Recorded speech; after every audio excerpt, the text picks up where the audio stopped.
ACC Nation football preview with our special guest, the editor of Cardinal Sports Zone and host of the CSZ podcast, Jeremy Wallman.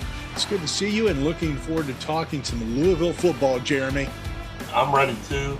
You made the invite. I instantly accepted, and I'm ready to go. This is about to be a fun. The nothing sucks worse than the summer when there's not a lot going on, and then put your personal stuff on top of that. It double sucks. So I'm ready.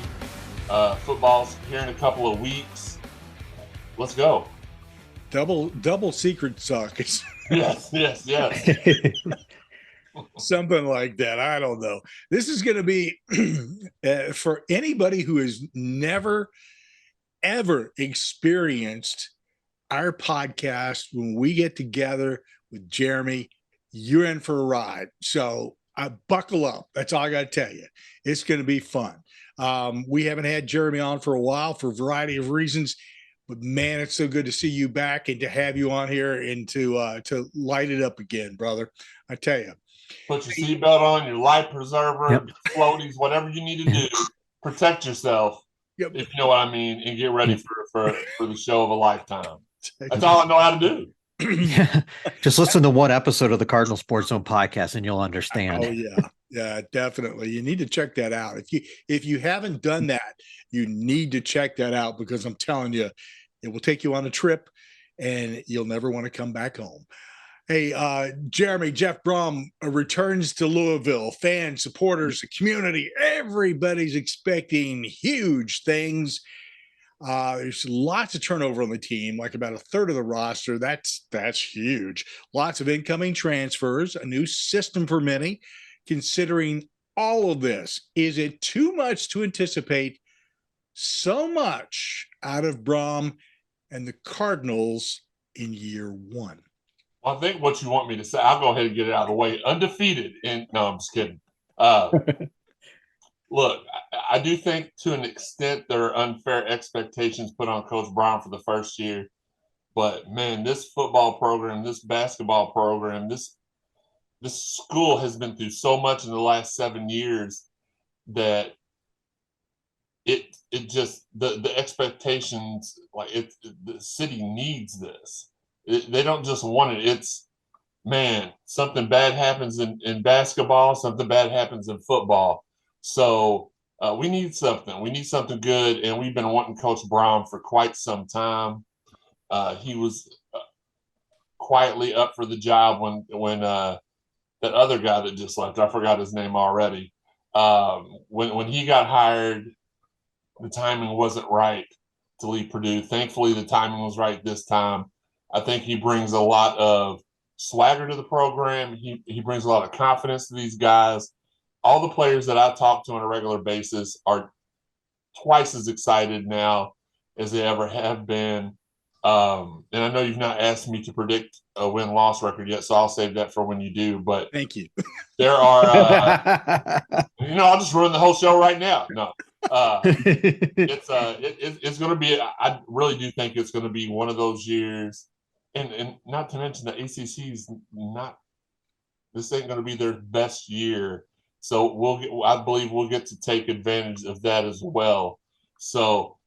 We're excited for football here in the Derby City, and amongst other things, of course.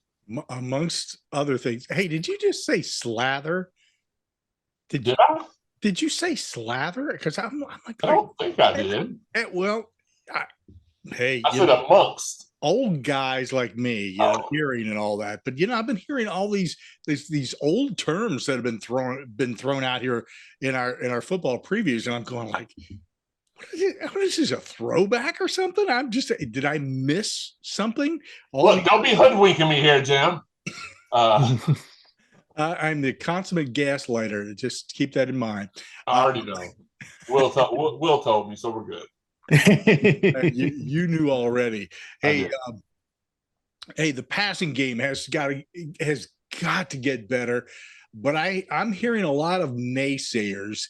In fact, not more than maybe an hour or two before joining up with you guys on here, I was watching a video, and it's like, Boy, I was getting depressed about their comments about Jack Plummer, and I guess the best word to throw out here that's sort of a nice word is that they kind of felt like he was vanilla. Um, in a lot of people are saying he's just a placeholder. So let's talk about quarterback here for just a few moments, because there's not only Plummer, but there's several guys in this quarterback room that have the capability, maybe of if Plummer starts, maybe they can come in as the season progresses and take over. Who knows? But there's plenty of people there. And the one thing I want to point out here, Plummer is a big guy, 6'5", 215. Um, People make the comment that he moves slowly in the backfield. I'm thinking to myself, if you're 6'5", 215 pounds, it may look like you're going slow, but when you hit that 5'8" quarterback on the other side and you plow through them, um, people tend to say, "Did a train hit me?" So let's talk about quarterback. Well, and I'm glad we started off with that position because this may be the deepest Louisville quarterback room we've ever had. I want to say possibly the only one that rivals it to me is, and I want to make sure I get everybody correct on this one. It was Kyle Bolin, Lamar Jackson, Reggie Bonifon, and Will Gardner, maybe. I maybe Will may have been with Teddy. I don't remember. They were back to back, Teddy and Lamar. So Will may have been with both of them for all I can remember. My memory's not been the best since I got out of the hospital, but nevertheless, you've got Plummer. You've got is it Brady Allen? I believe his name is from Purdue. Pierce Clarkson, Brock Dolman, Bailey, just to name a couple of them, and there's still a couple of more. As far as vanilla is concerned, sometimes vanilla may be your favorite flavor, and if that's the case, that's the case with Jeff Brom. His system is the perfect. If Plummer's vanilla, then Brom's system is the perfect ice cream machine. It's going to be soft serving all year, as far as I'm concerned. It's a different system. The QBs I've talked to that were here last year have said that there was way more to learn. It was a more intricate system. It was a more fun system. So whereas the last coach was more conservative, and I don't know how you could be conservative when you've got Malik Cunningham behind the ball, but I won't blame it all on him, but somebody sure made Malik look ordinary during his time here when he was extraordinary. You look at the record books. Yeah. He broke Lamar's total touchdown, ACC touchdown, a lot of stuff, but he didn't get a lot of praise because he made mistakes as well. I was talking to a buddy of mine the other day saying, well, sometimes maybe Malik was just like I was in school. I was in kindergarten. I was doing fifth grade math, fifth grade reading, fifth grade spelling. I was bored of what I was so good. I didn't do kindergarten things very well. Well, to relate that on the football field, sometimes you're just so good, you just get bored. You throw interceptions. The speed is just not there like you want it to be. And as Malik has shown in the preseason in the NFL, granted it's only been a couple of games, but he's shown that the pro game he's much more suited for the pro game than the college game. So I think that the reins are off this year. The shackles are off. The Louisville, we used to be known as passing, at least around here anyway, we always had a NFL quarterback here, whether it be Jeff Brom, Brian Brom, Teddy Bridgewater, Lamar Jackson, Chris Redmond, Stephon LaFours, Johnny Hunter Cantwell. Hunter Cantwell. They were all. I'm missing somebody really big, and they're probably gonna text me and yell at me. But I just said Johnny Unitas because he's one of my favorite quarterbacks of all. Well, see, you watched him play. I didn't watch him play. This is true. I did watch him play, but anyway.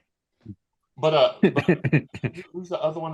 Dave Ragone. How could I forget Dave Ragone? Ragone, yeah. So all pro quarterbacks, everybody. So that's what in the last 5 years, Malik, I really feel, was restricted. So we didn't get, even though it looks like he may add his name to that list. It didn't feel like that here on the college, watching him at Louisville. So we're excited to get back to the West Coast offense, the pro style offense, whatever they call it these days. I'm getting older too, so I don't even know what those young whippersnappers call it anymore.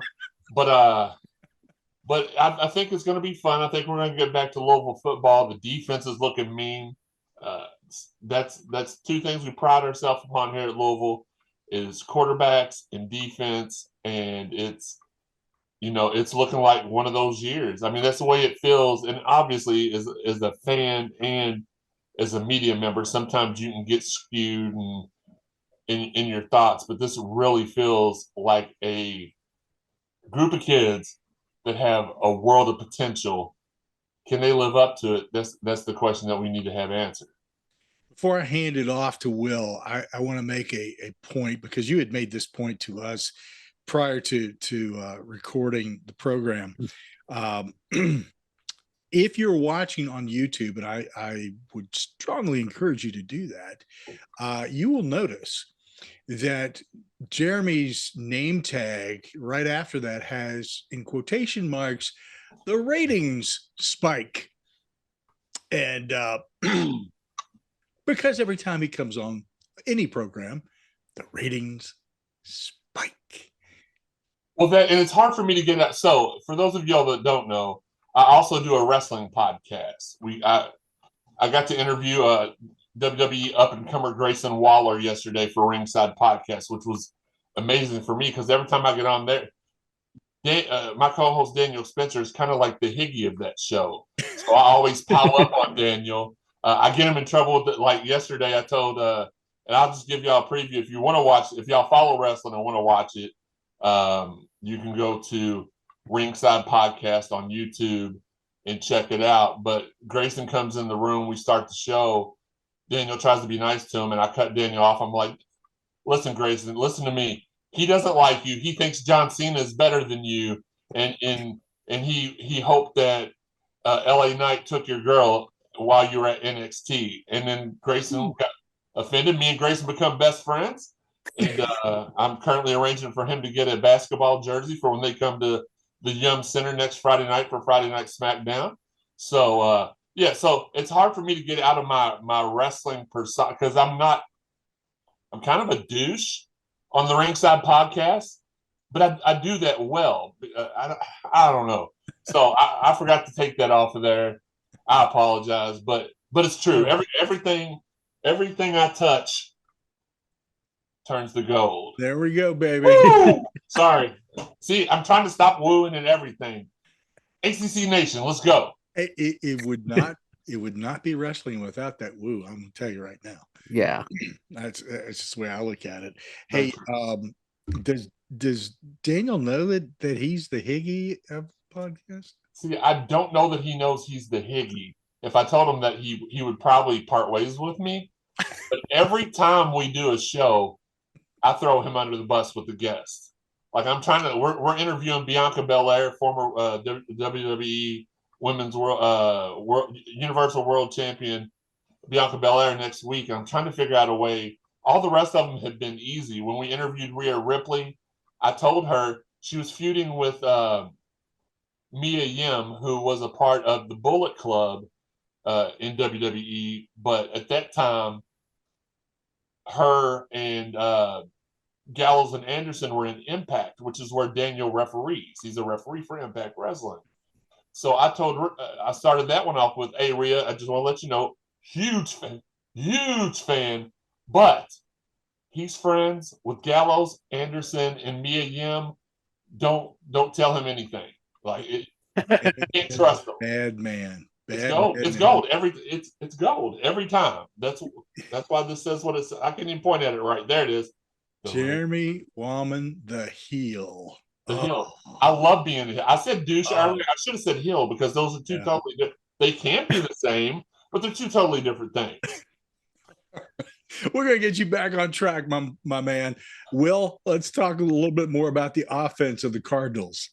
Yeah, let's steer the ship in the proper direction here. You know. So the big thing we're going to notice that's different about this Louisville offense is that the quarterback's not expected to run much. I mean, when you look at the offenses at Purdue, Aiden O'Connell didn't really run much last year, and even Plummer, when he didn't really run much. So we're not going to see that, but a lot of carries to be had in that running back room, and we know that you have a really good one and an up and comer in Jawar Jordan.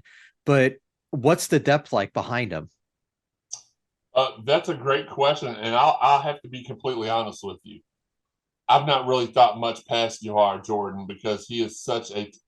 Not only is he a talented player, but he's a great guy. I mean, we sponsored a Louisville Cardinals youth football camp this past summer at King Louis that was put on by Brock Doman, which is one of the quarterbacks, and Jahar Jordan, Ashton Gelati, who's one of our defensive ends. And this kid just impressed me so much. He's so personable. I don't know why I tried to add an M at the beginning. He's so personable, and he just impresses you with the things like you watch his Syracuse highlights, and then you watch his Louisville highlights, and you're like, that's two totally different players. And I truly expect him to step up even more so this year than he did last year. My phone, I'm trying to see, that was what we call in the business a stall tactic, because I'm trying to get my notes to come up and they won't. My phone's frozen. But I had great points on everybody. But the depth in the running back room is pretty solid. I believe we have Reese Turner. Maurice Turner. Sorry, Maurice Turner's back.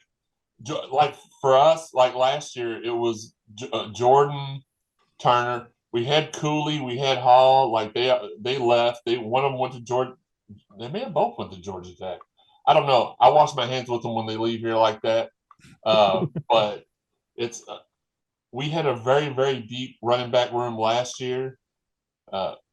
Buckley, I'm not sure if Buckley is still with us or not. He may have left as well. But I know losing guys like Cooley and then prior to him Hall left a big hole. But we did, running back by committee last year really worked out for us. And I really feel like it could work out that way again. We don't need Jahar taking 100% of the load. That's how you end up with injured running backs, obviously. So, what was the other guy? We had that guy from Tennessee that again, horrible with names since I was in the hospital for 60 days. And I guess evidently I lost my ever loving mind. But he played he transferred in from Tennessee. He was amazing, but he never played. You know who I'm talking about? Can y'all? What good are y'all if y'all can help me out at all? Like, Let's see. Isaac, I was going to say that's not Isaac Gorendo. Gorendo. He's No. from Wisconsin. Yeah, he's out. Yeah. Okay. no. This is one of the things that Will and I talked about earlier in the week about how difficult it was going to be to do this show because there's been so much of a change in the roster that it's like Tyon Evans. Okay. Was his name. Monster. Every time he got in the game, he rushed for like 70 yards off 3 or 4 rushes. Problem is, you couldn't keep him. Either he was injured or towards the end of the season, he was told that he was probably going to get drafted pretty high. So he set out due to personal reasons so he could get ready for the I don't know why I did that. He probably did. I don't know if it was legitimate or not, but set out to get himself ready for the NFL draft. So, yeah, so turnover absolutely plays a big part. We've also lost a couple guys to injuries, with MJ Griffin being probably the biggest one defensively. So, just as it's going to be new for all the fans to learn everybody's names and stuff this year, it's going to be the same for us. I mean, even though we follow them in the media as closely as we do, it's going to be difficult because there were so many parts that rolled over. True. Yeah. So let's switch over to wide receiver because this is a pretty remade receiving core. Obviously, Amari Huggins Bruce is back. He's going to be one of the top receivers. But this is a spot where they went pretty portal heavy. Who else has stood out to you out of that receiver room? In the receiver room, let me pull again. I apologize that my phone is acting up. I had all my notes saved because I wanted to be very impressive, and so far I've dropped the proverbial ball there. But Chris Bell, he's a guy that I expect to make a lot of waves. Jamari Thrash, Mhm. you can tell it finally popped up. Jamari Thrash is a guy I believe will make some waves. You mentioned Amari Huggins Bruce. There was one more guy, and I'm trying to scroll through my notes. I apologize. Don't you have some Jeopardy music or something you can play when I'm having a brain fart, Jim?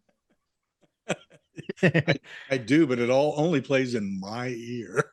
All right, it was Jahil McClain, who's I believe he's a freshman coming in, and and Katarius Hicks, another freshman that I expect to be pretty big for the Cards this year. As long obviously they make red shirts right before the season starts, but as long as they all stay healthy and eligible, I really believe that that's probably the cream of the crop here at the wide receiver position.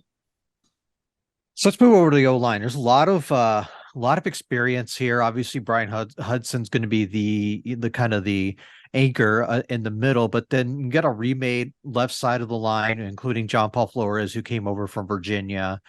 The right side seems pretty consistent. So do you expect the O line to be better this year? I do because they're going to have some great freshmen coming in uh, to give them some relief. Luke Burgess, Madden Sanker, stars of a YouTube show here in Louisville. It's called L&M Eats, where they go around town and they go to different restaurants and try the food and give reviews. It's very, very entertaining. But they're also really good at what they do. I figure, like you said, uh, Brian Hudson, he's obviously going to be the anchor there, but you're going to see guys like Travis Taylor, the transfer. I believe he from Southern Miss. I believe so. You mentioned John Paul Flores. Michael Gonzalez is still here. Manuel Souter. So it's deep. That's the one thing I'll say. The line will be better this year because we're deeper this year. Let me back up for just a second, Jeremy. I want to talk a little bit about the beast at tight end, Jamari Johnson, 6'5", 260. Is not going to be a lot of guys taking him down quickly. So yards after catch going to be reasonable, I would think. How do you see him playing into the offensive strategy this year?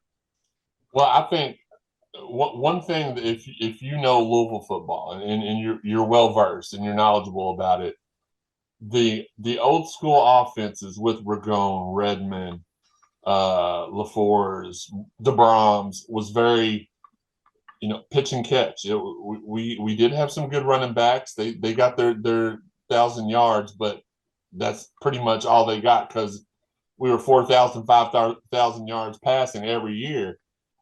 It relied heavily on the tight end position, whether it be Richard Owens or Pete Nocta, just to name a few. I think Jamari Johnson is going to flourish in this system. I think he's going to be a absolute stud. I still remember, like we didn't think we were going to get him. We absolutely thought that Oregon was going to snag his commitment, and then I got the phone call from my buddy up there, and he was like, "We're getting him." And I've never been more excited to get another player in my entire life. Maybe Teddy, I was excited because Teddy went to school that day in a Florida Gators uniform, and then or not uniform, but Gator sweatshirt, Gator sweatpants, and then pulled the Louisville hat out of his backpack and committed to it. So so since Teddy, he's probably the one I've been the most excited for, and I think he's going to be a terror on the, like you said, 6'5", 265. Like what man's who's going to be able to bring him down? That's like the mismatches I had in high school. I was 6'5", about 250 running the tight end position, and I had 5'5", 170 guys covering me. Like it's going to be stupid. They just have to implement. They have to use him, and I feel like he will be used very heavily in this offense. Thing I also see him being used for, and you talk about just being used, period, not only for the passing game, but also to road grade with that line. Yeah, Opening doors for Jawar and anybody else who's in that backfield, because when you have somebody like that pulling for you, and that's like 5+ yards easily every time somebody runs, if you've got a decent pulling line and you've got somebody like Johnson leading the way, because he's a quick guy. He's not, at 6'5", 260, he's not slow. He can definitely get out there quickly and take people out very fast. So I'm kind of looking forward to his play, because I think that's somebody who has the potential to really stand out in a big way, and maybe even put himself into a nice position for the draft down the road. We'll see how he plays this year. Absolutely. If this makes sense to Louisville fans, he kind of reminds me of a mix between Gerald Christian, he was a tight end for us. He went on to play in the NFL, and Mekhi Becton, who also he's currently in the NFL. Yeah. He's got the receiving skills. He's got the blocking skills. Very, very excited to see how that translates from his high school game into the college game. I like the way Becton has turned out in the NFL. It's nice. Great dude too. I mean, he had checked up on me the entire time I was in the hospital, and you just make contacts when you do this, and you don't really think about it, and then you get into a personal situation that's unfavorable, and just those kind of people. Like he didn't have to message me. He didn't have to do anything, and amongst a bunch of other people, I don't want to name everybody because I'll leave somebody out, and then I'll get cussed out over text. Plus, my memory is not all that great. So, but yeah, I really feel like he will be a menace. Is that the right way? A menace in red zone situations. Like we won't have any. We've had problems under Snatterfield. I won't say his name, but it sounds something like that, where we could get to the red zone, but we couldn't punch it in. We're not going to have with Jahar Jordan and Jamar. Like that's not going to be a problem this season. Yeah, that is. I think you hit that right on the head, Jeremy. That is really opening the door for some punching the ball in, smash mouth football. On defense, a big question here for me. Louisville was tops in the nation in sacks last year, 7th in tackles for loss, fairly stingy on yards allowed per game, a lot better than what Purdue was doing when Jeff was there as head coach. Lots of the primary push off the line is gone, but in comes transfers Ashton. I don't even know how to say this guy's last name, Gillot or Gillot. Well, he's not a transfer. He's been here for several years, but okay. Yeah. But he's had it's Gelati. Gelati. Okay. Yeah, a lot of people mess that up. He like what you would go to the store and get, and it's nice and cold and it tastes absolutely. But yeah, Gelati, he's going to be a terror for us this year. He's one of those guys that you very rarely get that gets better every year that they're at a place. Mm-hmm. He reminds me a lot, and again, here I go try to compare people, and I can't remember the guy's name, but he transferred from Louisville after having like an all ACC year and went to Florida a couple years ago, and I can't remember his name. I know Will's going to look it up while I am what's the word I'm looking for? Stalling again. But no, but Gelati, he's going to be returning. He'll be a terror. Popeye Williams, he will be he's been stepping up. He's been doing a good job. Stephen Herring, he transferred in from Stanford. He's a Louisville kid initially, grew up here in the city, went away. He's coming back. He'll make a difference on that line. And that's just naming a couple. We had a couple other big transfers that came in that I anticipate will be making a huge impact this season. Who was it I was thinking of, Will? Caleb Banks. No, that's not him. So a person I found that went from Louisville to Florida. Anyway, I'll figure it will hit my head whether it's during the show or after the show wraps. I will remember his name, but and he may have left, but this guy was like 3-4 years ago, went to the NFL. I think still at Florida, possibly. But yeah, that's we've got a lot of impact guys that have come in. We had a guy from Southern Miss transfer in. Ooh, Jonathan Grenard. Yes, thank you. Now I can stop looking at my phone and being disrespectful. Jonathan Grenard type player. So I really feel like Ashton will be the cream of the crop of our defensive line. He'll be the most valuable player on that defensive line. I hope I don't offend any of my other friends that are on the defensive line. Maybe that motivates you to be better. Who knows? But I'm just very optimistic. There's nothing you could ask me that I would be like, oh, I'm feeling very questionable about that, or I'm feeling very down about that. Even with injuries in the secondary, I feel 100% confident that we're still going to be really good in that secondary. So again, it's potential versus what shows up, or talent versus potential. We've got the talent, we got to reach that potential on the field. So we'll back off that line here just a little bit. A big question at linebacker, the top three from last year gone, but quite a few transfers in, and some very interesting people that are being moved around, shuffled around here a little bit. Will, we'll let you take it from there. Yeah, that's the biggest concern about the defense is losing so many good linebackers: Momo Sanogo, Monty Montgomery, Asir Abdullah, all gone.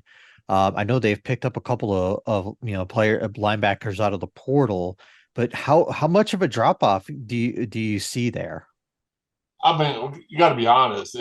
When you lose guys like Monty and Momo and Yasir and Yaya, I mean, Yaya played linebacker and D line. He went back and forth.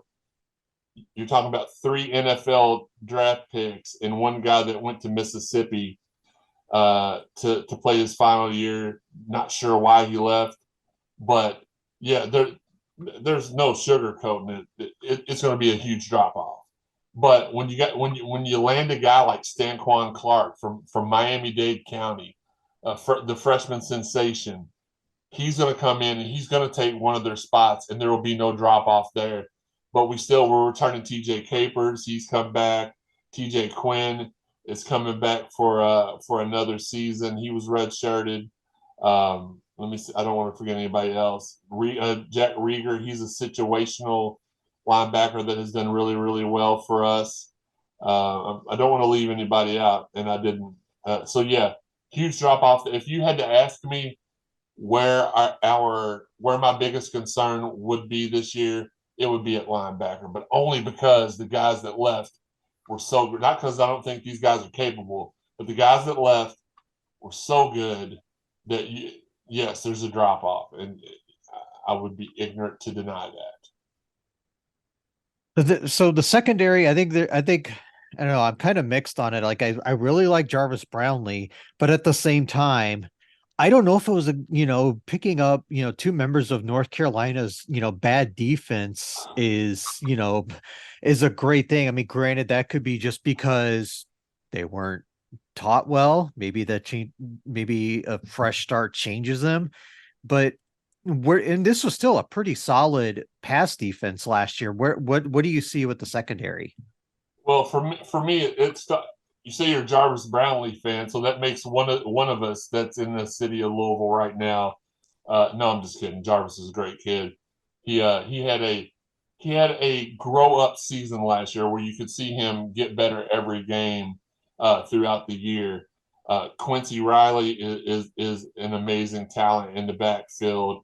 Again, we've got some rookie. We got some freshmen coming in. It's going to be a. We got Trey Franklin. He's a redshirt junior. He's pretty decent. You mentioned Storm Duck. I don't remember what a name, by the way. Storm Duck. We lost MJ Griffin for the season, unfortunately, but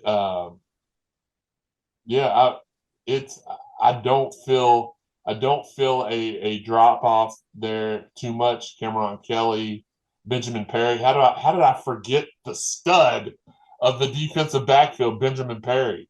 So yeah, I feel pretty good. Losing MJ was a loss, but I feel like we have enough. I feel like we have 2 or 3 guys that can fill in for him. And I forgot Meekins as well, but they can fill in for him, and there won't be much of a drop off there, in my opinion. So we'll quickly go to special teams. I think this is going to be an interesting spot because obviously you lose James Turner, decided to up and leave, transferred out. I believe it was to Michigan, as you give the thumbs down. So let's just look at the kicking game. How's that going? From what I've heard, Brock Travelstead's been doing really. He's been doing what he's expected to do. That's not really right now. I think it's between him and Nick Lopez. I would be absolutely shocked if somebody other than Lopez, Keller, or Travelstead. I'd be absolutely shocked if somebody took Brock's spot, honestly. But it's the kicking spot. Like, you want me to be hype about the kicker? I haven't been hype about a kicker at Louisville since David Akers. Shout out to all the lefties out there. Yeah, shout out. So, and then look, I don't know. So yeah, the kicking position, I think is pretty sealed up. I think Brock will be taking those. But ask me in a couple weeks. I'll be out to a couple. They're having open practices. I get to go to the ones that are for the media only as well. But I like going with my friends and getting out and enjoying some fresh air. So I'll have better assessments next time. I promise. But yeah, kickers, woo! So do you still think Jawar Jordan's going to still handle some kick return duties? Yeah, I do. I've seen that he has been so far this summer, so I fully anticipate him doing it. Like you can't take that away from him. He is electric when it comes to that. I mean, if somebody else steps up and does that, so he can just worry about running the ball and not doing that, sure. But as of right now, Jahar's the man. Let's take a look at the schedule. Let's start out with an ACC game right up front. Georgia Tech. Your thoughts on that game? Well, we'll be facing, I believe, I want to say, let me pull up their roster because I'm fairly certain that we've got 2 former Cardinals on that roster at the running back position. Where are we at? Football roster. There it is. Look, this is live TV, pal. It happens. Travion Cooley. Is Hassan Hall still there? Come on, Hassan Hall. Show me Hassan Hall. I thought he graduated, but I could be wrong. Did he? You may be correct. There's still another guy on that roster. I can't for the. You know what? I don't want to look at Georgia Tech stuff. What do you have me doing? Forget them. We are going to go to Atlanta, and we are going to stomp a mud hole in Georgia Tech. Okay. And walk it dry? And walk it dry. 35-9. You just heard it. 35-9? I just made that up. I have no idea. I feel like, look, here's the way when Jeff Nunn, he's our senior photographer and senior citizen of CSZ. He asked us for our predictions, and I'm like, well, I haven't seen Coach Brom coach here with these guys, so it's really hard for me to predict. But if everything, again, potential versus actual turnout, Georgia Tech should not be a match for us. Okay, let's move on to Murray State. 70-7. Next. All right, Indiana. 70-7. Next. No, I'm just kidding. Indiana will be that's at Lucas. Again, we got 4 football games this year in NFL stadiums. We play Georgia Tech in Atlanta. We play Indiana at Lucas Oil. We play Miami, I believe, at the Hard Rock. And then we play Pittsburgh at my beloved Pittsburgh Steelers Stadium, Heinz Field. I'll call it that. Just like I'm never calling Twitter X. I'll never call that AccuSure, Not-Sure, or whatever it's called. So I think we go up to Lucas Oil. I think it's a closer game because that's a big game for them. It's a big game for it. We're playing in an NFL stadium. We're hated rivals in basketball. We really don't have a football rivalry. They're trying to wiggle out of the football games that they've already had scheduled for the next 2 years after this with us. So I don't know. I just know that when we played Purdue up there at Lucas Oil a few years ago, that game we should have won by a bunch, and it was closer than we expected because we underestimated them a little bit. And that big game, Phil, you can't like there's nothing like a huge game at a pro stadium to get you pumped up to play better than maybe you are. So 30-20 Louisville, I expect it to be about a 10-point game. Gotcha. Hey, knocking on wood here, marketing departments, when you put your name on a stadium, think about shortening your name in some fashion so that it's memorable, i.e. Heinz Stadium, as opposed to whatever in the hell it is now, because I couldn't tell you, even Or though it's a million times. It's actually Carrier Dome with JMA Wireless. Just call it the JMA. Something. I JMA. don't know. No, it's anything.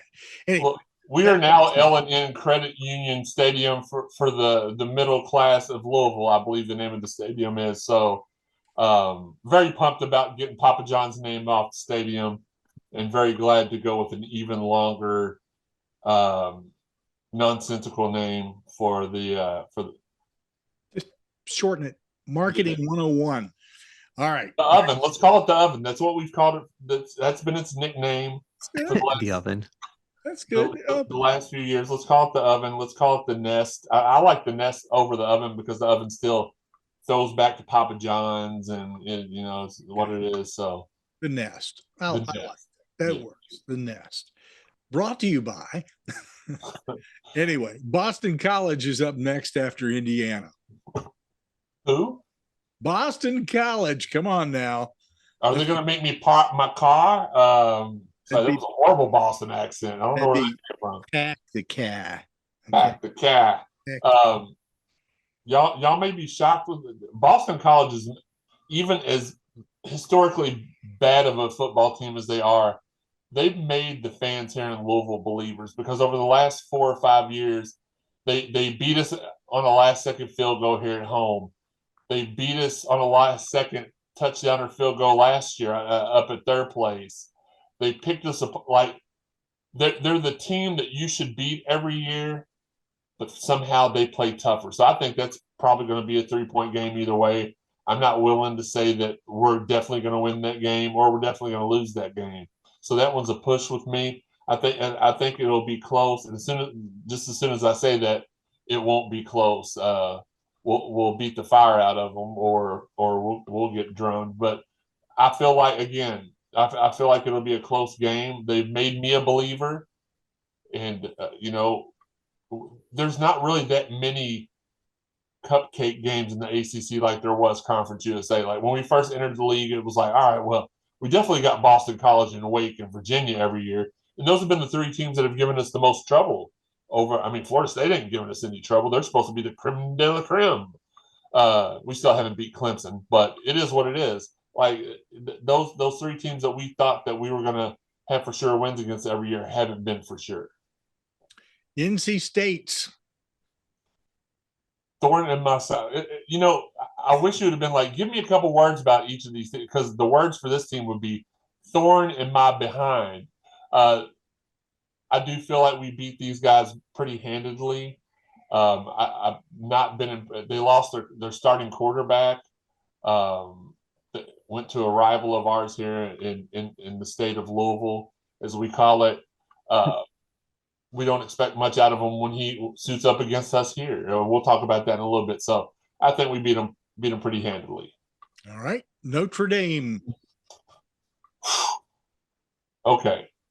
So far, it sounds like Jeremy's saying we're undefeated going into Notre Dame. Definitely a possibility. That's going to be the measuring stick. How we play against Notre Dame is going to decide, do we have a successful season, or are we just going to have the typical first-year coach rebuilding year, which is, I think everybody in the city would be happy with a 6-6 record. You're going to have your hardcore fans that are going to be like, no, we got to win more than 6 games. Shatterfield won more than 6 games. But the purists realize you got a first-year coach. There's going to be some growing pains. I think Notre Dame probably beats us by 10. All right. Will? Oh, yeah. So coming off of that, the aforementioned Pitt Panthers, and that's at their place. We won't name the stadium because, we already won on that rant. But, Pitt is a tough team, man. This could be a pretty solid game. Yeah, I'm with you here as well. And yeah, we've already talked about the stadium that shall not be named. But I will tell you this. I've been to a couple Steelers games. That atmosphere is bonkers, no matter how good or bad the pro team is. I can only imagine the college football environment. Last time we played up there, we played really well. So I expect this is the game that I expect us to win that maybe nobody else does. So I think we beat them by a touchdown. I think it's a 7-8 point game. I think we go up there, we handle the pressure really well. I really just have a lot of, again, ask me in a month or after the first couple of games, my opinion may be different. But as of right now, I feel like we go up there, we beat them, and we cross that big old beautiful yellow bridge to come back home towards Louisville, Kentucky with a victory. Speaking of crossing bridges, that's where Louisville's bye week is right after Pitt. And then you mentioned you got a three straight games at home and 4 or 5 to close out the season. So we'll start out of the bye with Duke, a team that obviously had a really good first season, but still definitely, again, this game's at home, should be pretty winnable, I would say. Yeah, Duke's another one that kind of they worry us when we play them here from time to time. But yeah, I feel like this is probably our second, Murray being the first blowout win of the season. Duke should be the second.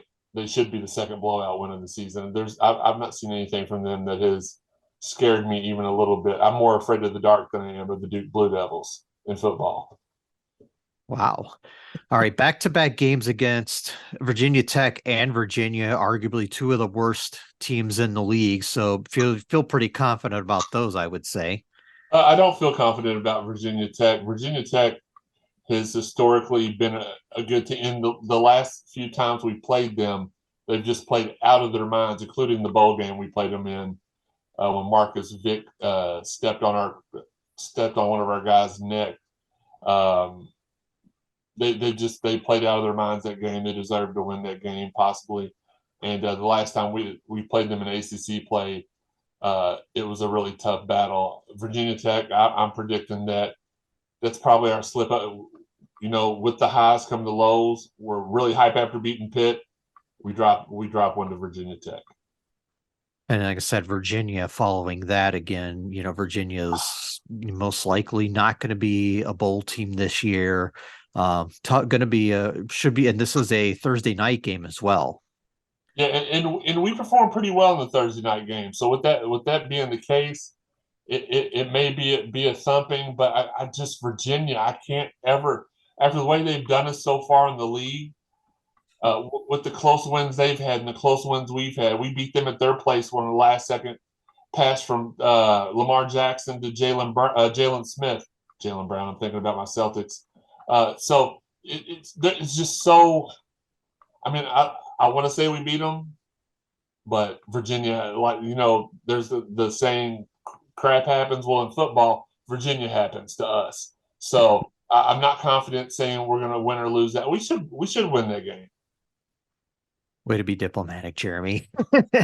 After that, go down to Hard Rock at Miami, a team that people are thinking should take a step forward in year 2. So it should be a pretty interesting game right here.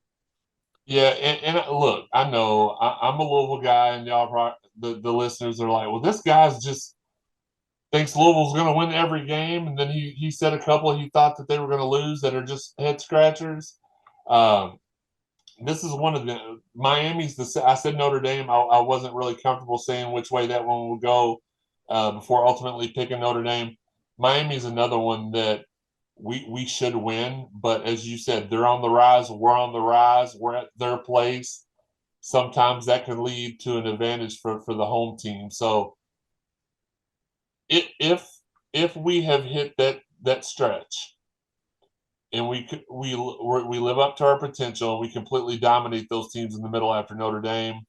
We bust Pitt, we bust Virginia Tech, we bust Virginia. We will beat Miami. But if we're coming off of a 2-2 stretch, probably not going to beat them. Finally, you get the in-state rival. I will try to be nice and not name them for the Louisville faithful, but we all know who it is. I didn't know we played. Oh yeah, you got the Hilltoppers this year. You didn't know that? No, I did not. And they call me media. We don't like even saying that. The fact that you made me say Western blank, you didn't make me. I did that on my own. But that's another team though. Like, gosh, they suck. They're the absolute worst football team in NCAA football yet. Under Scott Satterfield, or Snot Snatterfield, they played 500 football. They may have won more than they lost against us. I don't know. Try to block those out. This is going to be the year that we've lost them a couple years in a row. We will beat them this season by 14. Just 14. Well, again, yes. Don't get me in trouble. 14. We get about 14. This is the year where we're like we have great coaching, we have great players. We're gonna go back to the old days where we beat y'all even with our eyes closed a couple of those years. We're gonna go back to that. We're gonna trend towards Louisville domination in the in-state rivalry. Whew. Okay. Big words from a big man. There we go. Amen. I'll tell you, it's what it's all about. ACC Nation football preview of the Louisville Cardinals. Our special guest, the editor of Cardinals Sports Zone and host of the CSZ podcast, Jeremy, the ratings spike woman. He took it off of there already. And if I did, I don't like being. I'm humble, and when I'm in my wrestling mind frame, I'm not very humble. I'm very, very braggadocious. So I had to take that off there. I didn't want the listeners or the viewers to be like, "Man, this guy's a real jack-in." No, that's not me. Sometimes. That's all you ask. If you get to know Jeremy, you know that he's not. He's he's a character. I am himself, and that's why we love having him on the show. Jeremy, thank you so much for coming on and joining us, sharing some time, telling us what's going on with you personally, which we appreciate. It's good to see you back. Good to talk Louisville football and a little bit of wrestling as well. But anytime, of course, there's a whole different situation going on with the basketball team. I'm sure we can get into that another time. It's been fun as always. I would come on here every week if y'all needed me to. Like out of everybody that since we've gotten the ACC and since the podcast started, you two guys have been welcoming. Y'all have been the class of the cream of the class as far as I'm concerned, and I really do appreciate you all. Checks in the mail, brother. I saw the PayPal went through, so that's why I said that. Thanks, dude.